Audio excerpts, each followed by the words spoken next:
আসসালামু আলাইকুম, সবাই কেমন আছেন? আশা করছি সবাই অনেক ভালো আছেন। আমি আলহামদুলিল্লাহ ভালো আছি। আজকে আমি রান্না করছি লটকা মাছের ভুনা। তো শীতের মধ্যে লটকা মাছ খেতে ভালোই লাগে।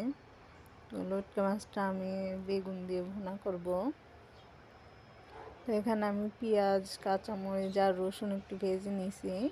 হালকা ভেজে নেওয়ার মধ্যে শুটকি মাছটাকে ধুয়ে রেখেছিলাম, এখন এটা দিয়ে দিচ্ছি। দিয়ে একটু ভেজে নেব। ভেজে নেওয়া হয়ে গেলে ওর মধ্যে সব মশলাগুলো দিয়ে একটু কষিয়ে নেব। হালকা একটু পানি দিয়ে নেব এর মধ্যে। পানি দিয়ে এর মধ্যে যে এখন বেগুনটা দিয়ে দিব। এখন এটাকে ঢেকে দেব যাতে বেগুনটা একটু সিদ্ধ হয়ে যায়।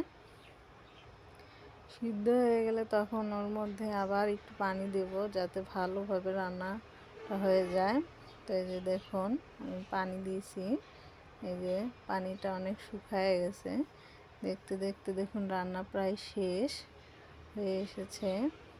তো আপনাদের কার কার শুটকি মাছ খেতে ভালো লাগে অবশ্যই জানাবেন।